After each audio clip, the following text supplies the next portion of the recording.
Customs मौजूद हैं साइमा आफ्ताब साहिबा, जो कि एक बहुत अच्छी शायरा भी हैं। शायर के बारे में कहा जाता है कि वो बहुत सेंसिटिव होते हैं, बहुत ज़्यादा चीज़ों को ऑब्जर्व करते हैं।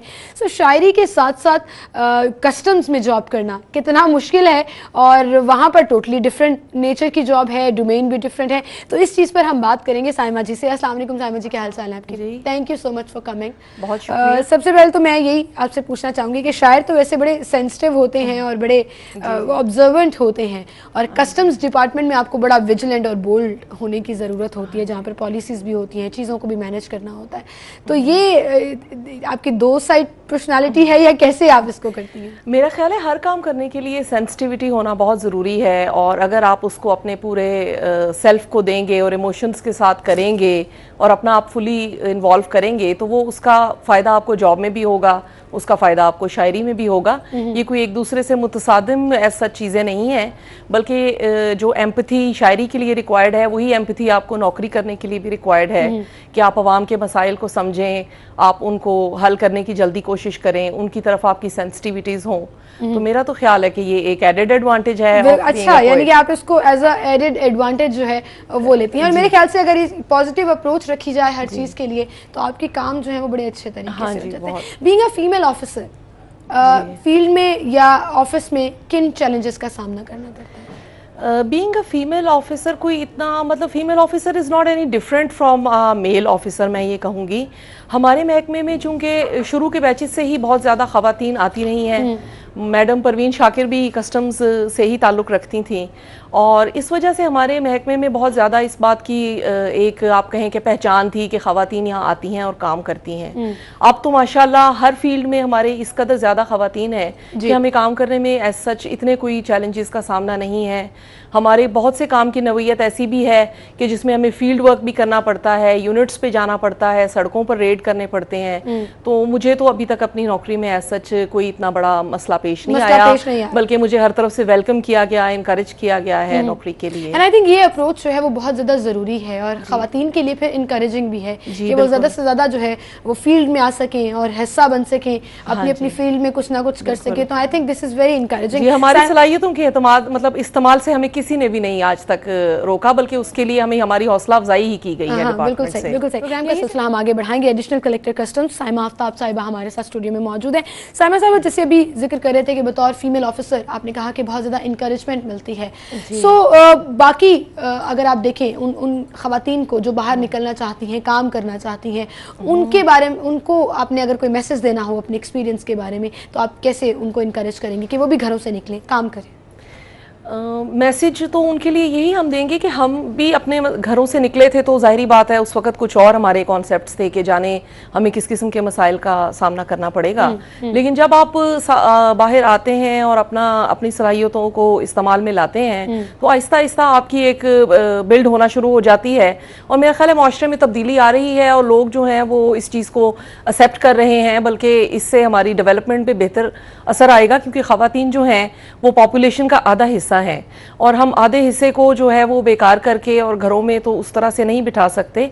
तो मेरा ये ख्याल है कि उनको ज़्यादा से ज़्यादा आगे आना चाहिए, और इस मुल्क की तरक्की के लिए भी यही बहुत ज़रूरी है कि ख़वातीन तमाम शोबों में आकर जहाँ जहाँ उनकी सलाहियतें हैं वहाँ वहाँ उनको इस्तेमाल करना चाहिए। बिल्कुल सही कहा आपने। अच्छा, कस्टम्स का इदारा जी क्या काम करता है, क्या डोमेन है? मैं चाहती हूँ कि लोगों को आप ही के तहत पता लगे, क्योंकि इसके बारे में बहुत सी मिसकंसेप्शंस भी हैं, बहुत सी चीज़ों के बारे में लोगों ने सुनी सुनाई बातों के ऊपर जो है वो देखा होता है। आपकी जो डोमेन है आपके ऑफिस की, उसको मैं चाह रही हूँ कि ज़रा एक दफ़ा आप उसको डिफाइन करें। हमारा कस्टम्स का महकमा जी मल्टी फेसेट महकमा है, इसके बहुत से फंक्शंस हैं। जो ज़्यादातर लोगों के माइंड में होता है वो यही होता है कि जी एयरपोर्ट पे जब हम कोई एज अ पैसेंजर ट्रैवल करते हैं तो वहाँ हम कस्टम वालों को इनकाउंटर करते हैं, या कोई कस्टम वाले जो हैं वो सिर्फ एंटी स्मगलिंग की ही कार्रवाइयाँ करते हैं और पूरे मुल्क में स्मगलिंग की रोकथाम का काम करते हैं। लेकिन इसके अलावा भी कस्टम्स के बहुत से फंक्शन हैं। हमारा बॉर्डर सिक्योरिटी का फंक्शन तो है ही सो है, उसके अलावा हमारा असेसमेंट का फंक्शन है, है, उसके अलावा हमारा सारी इंपोर्ट्स और एक्सपोर्ट्स को डील करने का फंक्शन है, अपने FBR के एक्ट्स के तहत ड्यूटीज़ और टैक्सेस कलेक्ट करने का हमारा फंक्शन है।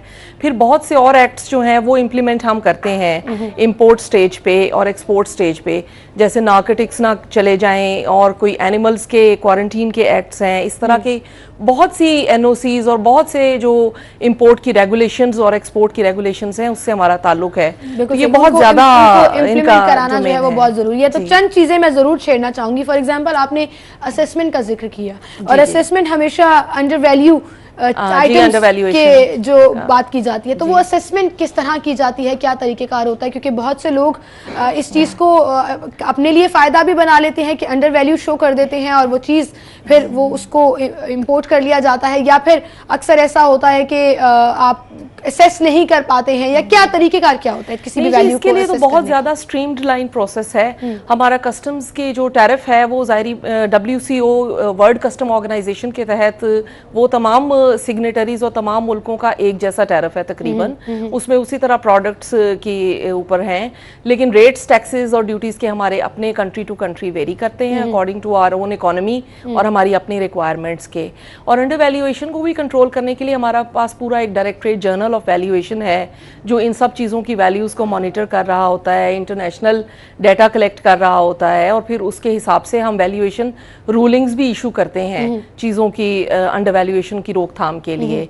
अब बल्कि कस्टम्स जो है वो VBOC का सिस्टम आप वाकिफ होंगे उससे कि हम लोगों ने इंट्रोड्यूस करवाया हुआ है। उसके अलावा हम एक नेशनल सिंगल विंडो के प्रोजेक्ट पे जा रहे हैं जिसके साथ हम लोगों का ये बहुत ज़्यादा आगे विजन है कि हम जो मेजर कंट्रीज़ जहाँ से हमारी इंपोर्ट्स आ रही हैं उनके साथ इलेक्ट्रॉनिक डाटा एक्सचेंज किया करें और हमें वहीं से उस कंट्री ऑफ ओरिजिन से ही उसकी ओरिजिनल प्राइस गुड्स की पता चल जाया करें इन एडवांस। परफेक्ट हो जाएगा कि अगर तमाम चीजें ऑन रिकॉर्ड होंगी। हाँ जी, वो अगर पहले ही इलेक्ट्रॉनिकली इंफॉर्मेशन आ जाएगी तो वो डाटा को वो या डॉक्यूमेंट को वो फोर्ज नहीं किया जा सकेगा। अंडर वैल्यूएशन पे हम रोकथाम कर सकेंगे, काबू पा सकेंगे। अच्छा, ये बड़े इस तरह से चीज़ों को अपडेट किया जा रहा है, जैसे आपने कहा कि वन विंडो साइट पर भी जाया जा रहा है, और फिर लेकिन तब भी इंपोर्टर्स की तरफ से काफ़ी शिकायत आती हैं कि कस्टम्स वाले बहुत तंग करते हैं, उनके रूल्स हमें बहुत तंग करते हैं। तो इंपोर्टर्स हों या एक्सपोर्टर्स हों जी, उनको फैसिलिटेट करना भी जाहिर है कस्टम के हमारा फंक्शन है, आपके फंक्शन में ही आता है, आपकी डोमेन में ही आता है। उनकी सहूलियात के लिए क्या किया जा रहा है ताकि उनकी जो बॉर्डरेशन है वो कम हो सके? क्योंकि अगर वो ज्यादा तंग आना शुरू हो जाते हैं तो फिर डेफिनेटली कारोबार पर असर पड़ता है, फिर डेफिनेटली खास तौर पर अगर एक्सपोर्ट किया जा रहा है कुछ, तो किस तरह से इसको देखा जाता है? ये एक्चुअली जितना भी हम इलेक्ट्रॉनिकली शिफ्ट कर रहे हैं चीज़ों को, वो उनकी ही फैसिलिटेशन का ही एक तरीका है कि इससे अंडर वैल्यूएशन तो एक एस्पेक्ट है कि जिस पे काबू पाया जा सकेगा, लेकिन उससे उनका इंटरेक्शन और बार बार कस्टम के दफ्तरों के चक्कर लगाना जो है वो ख़त्म हो सकेगा। इलेक्ट्रॉनिकली वो अपने बहुत से डॉक्यूमेंट भिजवा सकेंगे, वहीं पर उनकी असेसमेंट फाइनल हो सकेगी और इस सारे प्रोसेस की टाइम रिड्यूस हो सकेगा। असल में तो क्लियरेंस का टाइम जो है वो बड़ा इंपॉर्टेंट होता है कि बार बार अगर वो रुकती रहे चीज़ और वो उसमें डिले होता रहे तो वो भी उनके लिए प्रॉब्लमेटिक है। और एक्सपोर्ट्स के लिए तो गवर्नमेंट ऑफ पाकिस्तान हमेशा से बहुत ज़्यादा सेंसिटिव है कि एक्सपोर्ट्स को बहुत ज़्यादा हम लोगों ने प्रमोट करना है। हमारे पास भी ड्राईपोर्ट पे और ऑल ओवर पाकिस्तान हमारे पास ऑफिसेज हैं जो कि ये एक्सपोर्ट ओरिएंटेड यूनिट्स को सपोर्ट करते हैं, उनको ड्यूटी टैक्सेस की रिमिशंस देते हैं, उनके मसाइल को जल्द अज जल्द हल करते हैं। चेंबर्स और बाकी एसोसिएशन से भी हमारा इस सिलसिले में राब्ता है। और ये जो हमारा इलेक्ट्रॉनिक्स की तरफ और डिजिटाइजेशन की तरफ हमारी शिफ्टिंग है कि हम ज़्यादा से ज़्यादा ऑनलाइन कर दें, वो बेसिकली इन्हीं की फैसिलिटेशन और टाइम रिडक्शन के लिए है कि वो इनको ही भी बेनिफिट बहुत ज़्यादा करेगी। हमें तो करेगी एज एन एजेंसी, मॉनिटरिंग हमारी बेहतर होगी और एज एन कस्टमर, इंपोर्टर और एक्सपोर्टर के मसाइल बहुत हद तक हल हो जाएंगे। जी बिल्कुल सही है, मेरे ख्याल से ये बड़ी चीज़ ज़रूरी भी है। अच्छा, कस्टम्स का डिपार्टमेंट जो है वो मुल्क की तरक्की में क्या किरदार अदा कर सकता है, आप क्या समझते हैं? कस्टम्स का डिपार्टमेंट मेरा ख्याल है मुल्क की तरक्की के लिए स्पीयर हेड कर रहा होता है उसको, क्योंकि FBR जो है वो आपको मालूम ही है कि पूरे मुल्क के रेवेन्यू और टैक्सेस को कलेक्ट करने का इदारा है और उसमें से मोर देन 50% ऑफ द जो ड्यूटीज़ एंड टैक्सेस हैं वो इंपोर्ट स्टेज पे कलेक्ट किए जाते हैं। अगर हम सही असेसमेंट करेंगे और सही ड्यूटी टैक्सेस को अप्लाई करेंगे तो जाहिर बात है कि हम टैक्स कलेक्शन में एक मेजर रोल प्ले कर रहे हैं, रेवेन्यू जनरेट करने में मेजर। और अगर हम फैसिलिटेशन करेंगे इंपोर्टर्स और एक्सपोर्टर्स की तो उससे ट्रेड फैसिलिटेशन होगी, वो भी मुल्क की तरक्की के लिए जाहिर बात है कि इट्स अ बूस्टर, कि वो हमारे लिए बेनिफिट होगा। हमारी एक्सपोर्ट अगर बढ़ती है तो हमारी इंडस्ट्रियल बेस बेहतर होगी। तो इसका हर ताना बाना जो है वो हमारी इकोनॉमी से जाके मेरा ख्याल है कि मिलता है, और कस्टम्स का रोल बहुत इंपॉर्टेंट है अगर वो ठीक तरीके अगर से वो तमाम अपने आप को सही तरीके से को बेहतर अंदाज में बना सके। बिल्कुल सही कहा आपने, ये तो बात हो गई कस्टम्स डिपार्टमेंट की। अगर अब हम पोइट्री साइड पर आ जाएं तो उससे आप क्या चेंजेस ला सकते हैं? एक शायर के लिए कितना ज़रूरी है कि वो अपने उस मैसेज को कन्वे कर सके, और अगर वो प्रॉपरली अपनी उस शायरी में, अपनी राइटिंग में वो एक्सप्रेस कर पाता है तो उससे क्या क्या चेंजेस आ सकती हैं सोसाइटी में? इस पर मैं ज़रूर बात करना चाहूँगी, लेकिन नाज़न एक छोटी सी ब्रेक लेते हैं। ब्रेक के बाद दोबारा हाजिर होंगे, हमारे साथ रहिएगा। वेलकम बैक नाज़न, गुफ्तगू का सिलसिला आगे बढ़ाएंगे। एडिशनल कलेक्टर कस्टम्स एंड शायरा साइमा आफ्ताब साहिबा हमारे साथ स्टूडियो में मौजूद है। शायरा, मैंने अब इंट्रोडक्शन में इसलिए भी बोला क्योंकि अब मैं शायरी के हवाले से बात करना चाहूँगी। एक शायर के लिए कितना मुश्किल है अपनी चीज़ों को एक्सप्रेस करना, सोसाइटी के जो इश्यूज हैं या जो भी फीलिंग्स के बारे में बात की जाती है, जब उसके पास फुल टाइम एक जॉब भी हो जो कि आपके पास मौजूद भी है, तो कितना टाइम दे पाती हैं आप शायरी को? शायरी है तो टाइम कंज्यूमिंग, जाहिर बात है कि उसमें करना पड़ता है, लेकिन ये है कि जब एहसासात और जज्बात का एक बहाव होता है तो फिर जाहिर बात है कि वो शायरी आपके ऊपर उसी तरह से आती है और आपको उसको एक्सप्रेस करना पड़ता है। तो फिर वो नौकरी के साथ साथ चल रही है, चला रहे हैं फिलहाल उसको उसी तरीके से। टाइम मैनेज हो जाता है, टाइम मैनेज हो जाता है। अदबी सरगर्मियों में इस कदर शिरकत आप नहीं कर सकते उस तरीके से, लेकिन ये है कि जो आपका अपना एक्सप्रेशन है वो आप कर सकते हैं। बिल्कुल सही, लेकिन वो जो पुरसकून माहौल चाहिए है जिसमें आप बैठकर सोच सकें, लिख सकें, वो मुयस्सर आ जाता है फैमिली के साथ खास तौर पर, क्योंकि फैमिली इज अनदर जॉब जो करनी होती है। बिल्कुल नहीं, मेरा ये ख्याल है कि जब आपके जहन में ख्याल आ जाता है कि आपने उसको कोई सफाई किरतास पर उतारना है तो फिर जाहिर बात है वो हंगामों के दरमियान में भी आपको उतारना पड़ता है, और फिर आप वो कभी ऐसा होता है ऑफिस में बैठ के काम कर रही हूँ और कुछ आ जाए, कोई शेर जहन में आ जाए, हाँ जी बिल्कुल, और वो फिर वही लिखा जाता है, वो दफ्तर में लिखा जाता है, घर में लिखा जाता है, रास्ते में लिखा जाता है, किसी मीटिंग में लिखा जाता है, वो तो फिर इस तरह ही है। बिल्कुल सही। अच्छा, गजलें आप ज्यादा करती हैं? जी जी। इसकी क्या वजह है? गज़ल की सिर्फ मुझे शायद ज़्यादा पसंद है अपने एक्सप्रेशन के हवाले से, अदरवाइज वैसे आज़ाद नज़में, पाबंद नज़में वगैरह भी मैं है मेरे पास, वो भी मैं लिख लेती हूँ जब कभी। बिल्कुल सही। उसका अच्छा, कितने अरसे से ये शायरी का सफ़र कब से शुरू हुआ? शायरी का सफ़र तो नौकरी के सफ़र से पुराना है जी। शायरी का सफ़र तो मेरा कॉलेज से शुरू हुआ था। एक्चुअली मेरे वालिद भी शायर हैं। अच्छा। तो जाहिर बात है घर में शुरू से उनको भी देखा करते हुए तो समहाउ एक वो इंटरेस्ट डेवलप हो गया। तो कॉलेज के ज़माने से मैं इंटर कॉलेजिएट मुशायरे और तरह मिसरा पे मुशायरों पे शिरकत करती रही। अच्छा। उसके बाद फिर नौकरी, और जाहिरी बात है उसके साथ आहिस्ता आहिस्ता उसको लेके चलती रही। तो इसको तो बहुत अरसा हो गया जी। बिल्कुल सही। शायरी से कैसे एक शायर जो है वो चेंज ला सकता है? कोई भी पर्टिकुलर टॉपिक जिसके ऊपर उसने कुछ लिखा है या किया है, तो उससे आप क्या समझती हैं किस तरह चेंज आ सकता है? शायरी एक्चुअली लोगों के चूँकि दिलों पे असर करती है, और मेरा ये ईमान है शायरी के बारे में कि वो दिलों को छूती है, दिलों पे असर करती है, तो जाहिरी बात है उससे तब्दीली लाई जा सकती है। अगर आप हिस्टोरिकली भी देखें तो आप बरे सगीर में भी ये देख सकती हैं कि सूफियाना कलाम की वजह से कितने लोगों की ज़िंदगियों पर असर हुआ, और कितने लोगों ने जो है सूफियाना कलाम आज तक हमारा इतना मकबूल है। उसके बाद आप कई शोरा को देख लें कि जिन्होंने कौमों के तकदीरें बदल दी हैं। हम भी अपने शायर इलामा इकबाल को कहते हैं कि उन्होंने हमें एक ख्वाब दिया जिसकी वजह से पाकिस्तान बना है। तो मेरा तो ख्याल है कि ये तो बहुत बड़ी एविडेंस है शायरी के हक में कि शायरी वाकई तब्दीली ला सकती है। एक तो वो नए दौर और जो वक्त गुजरता जाता है उस पे एक हिस्टोरिकल रिकॉर्ड के तौर पर भी ये वो शायरी उसकी एक गवाह बन जाती है उस अहद की, और एक वो उस अहद पर असरअंदाज भी होती है। बिल्कुल सही। तो ये तब्दीलियां जो हैं वो आती, मैं कुछ सुनना चाहूंगी आपसे। हाँ आपकी जी, कोई फेवरेट गजल जो आपने फेवरेट तो खैर सारी ही गजलें शायद मेरी हों, या इस तरह से मैं सुना देती हूँ। एक गजल के कुछ अशार सुना देती। जी जी। मैं ज़मीं की परवरदा और वो आसमानी है, मैं ज़मीं की परवरदा और वो आसमानी है, नीलगू है पग उसकी ओढ़नी ये धानी है, मसलहत पसंदों की एक भी नहीं चलती, इश्क की नगरिया है, दिल की हुक्मरानी है। हम निभाएं यकतरफा रस्म पासदारी क्यों, आज तक हमारी क्या बात उसने मानी है। और इस शेर को देखिएगा, जिंदगी के थिएटर में पर्दा उठने गिरने तक लोग आते जाते हैं, इतनी सी कहानी है। जिंदगी के थिएटर में पर्दा उठने गिरने तक लोग आते जाते हैं, इतनी सी कहानी है। और आखिरी शेर इस गज़ल का, डर रही हूँ फरदा इन हाथ की लकीरों से, मैंने पेड़ छूना है शाख सूख जानी है। क्या बात है, क्या बात है, बहुत खूब।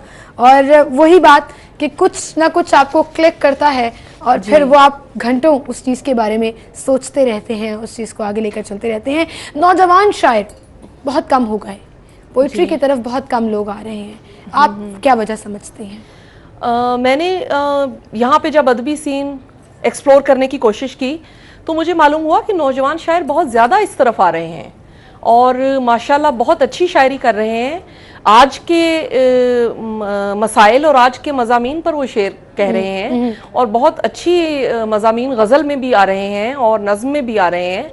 तो मैं तो बहुत ज़्यादा, अगर आप मुझसे पूछेंगे तो मैं तो बहुत ज़्यादा पुरुमीद हूँ शायरी के मुस्तकबिल के हवाले से कि यहाँ पे बहुत से यंगस्टर्स हैं जो अपनी एनर्जी इस शायरी को दे रहे हैं। वो पढ़े लिखे हैं, उन्होंने मतलब, लेकिन वही बात आ गई कि पार्ट टाइम बनकर रह गई। कहीं पर भी लोग उसको उस तरह से, जब एक जमाना था कि जब सिर्फ शायरी हुआ, जब गालिब बैठा करते थे, जी बिल्कुल, जब शायर सिर्फ शायरी हुआ करते थे, लेकिन अब पार्ट टाइम जो है वो इस चीज को आगे लेकर चला जाता है। बहरहाल साइमा साहिबा, यहीं से हम बात का सिलसिला आगे बढ़ाएंगे। वजह समझती हैं? मेरे ख्याल है उन्होंने आज के मसाइल पे बात की है, उन्होंने आज के फ़लसफ़े के मसाइल पे बात की है, उन्होंने आज के ज़िंदगी के मसाइल पे बात की है और उनकी शायरी की बहुत सी जहतें हैं, उसमें उन्होंने हर मसला कवर किया है, मैंने ये देखा है। और वो इस कदर खूबसूरती से, उनका अंदाज़े बयान भी बहुत सादा है जो हर एक को अपील भी कर जाता है, हर एक की समझ में भी आ जाता है। हमारे जो क्लासिकी शोरा थे, उनके अक्सर अशार तो चूंकि इस कदर मुश्किल उर्दू में लिखे गए हैं कि वो अक्सर लोग तो उसको फिर पिक नहीं कर पा रहे आजकल। तो जॉन एलिया की शायरी में ये सलासत है जो एक वो उसकी, अच्छा, आप कोशिश करती हैं कि आपके कलाम में भी वो सलासत और आसानी रहे, बिल्कुल, आज सामने वाले को समझ आ जाए। आज का दौर तो जी सलासत का ही है कि जिस सहूलत से शेर कहा जाए वही बेहतर होता है, वही मकबूल होता है, वही पढ़ा जाता है और उसी में बात भी बेहतर तरीके से कन्वे की जाती है। बिल्कुल सही। सबसे पहले आपने जब कुछ लिखा था जी, बहुत साल पहले, जी, वो याद है आपको? अब तो मुझे याद नहीं है। हाँ। एक कुछ डिस्करेज करने के बजाय उल्टा उसको डिस्करेज करने के लिए डिफरेंट बुलिंग की जाती है, डिफरेंट चीजें जो है वो कही जाती है। तो आपके साथ कभी ऐसा हुआ कि मजाक बनाया हो या शायरों के साथ कुछ चीजें एसोसिएट कर दी जाती हैं कि शायद वो नॉन सीरियस होंगे जिंदगी में, या वो कुछ इस तरह होंगे, गायब दिमाग होंगे, या ऐसी कोई सूरत हाल होगी। लेकिन ये है कि मेरी तो अल्हम्दुलिल्लाह एकेडमिक रिकॉर्ड इतना अच्छा था कि मुझ पे इतना ज्यादा कोई तनकीद नहीं हुई जी, कि लोग आपको एक्चुअली सीरियस लेते थे, क्योंकि आपकी एकेडमिक स्टडीज जो है वो काफी सीरियस चल रही थी, तो वो फिर चल गया मेरा। बिल्कुल सही। अच्छा, एक और गजल मैं इन दी एंड चाहूंगी कि आपसे मैं सुन सकूं। जी, कोई आप अपनी, मैं 2-3 अशार सुना देती हूं। जी बिल्कुल। इस एहतियात के खूंटे से बांध मत मुझको, इस एहतियात के खूंटे से बांध मत मुझको, कि जितनी बस में मेरे है मैं जिंदगी करूंगी। इस एहतियात के खूंटे से बांध मत मुझको, कि जितनी बस में मेरे है मैं जिंदगी करूंगी। ज़मीं पे पूरे तसलसल से इश्क चाहिए है, ये काम पहला किया है ये आखिरी करूंगी। वो तरके पासे वफा ही था दुश्मनी नहीं थी, वो तरके पासे वफा ही था दुश्मनी नहीं थी। हुजूर पासे ताल्लुक तो आज भी करूंगी, ये खुद अजियती महमेज है तबीयत को। आखिरी शेर इस गज़ल का, ये खुद अजियती महमेज है तबीयत को, सो ज़ख्म ज़ख्म कुरेदूंगी शायरी करूंगी। बहुत खूब, बहुत खूब Saima ji, thank you so much. And I really hope कि अपनी जॉब के साथ साथ आप इस एलिमेंट को, ये सॉफ्ट साइड जो है वो साथ लेकर ज़रूर चलें और इसी तरह से आप काम भी करती रहें। Thank you so much for coming.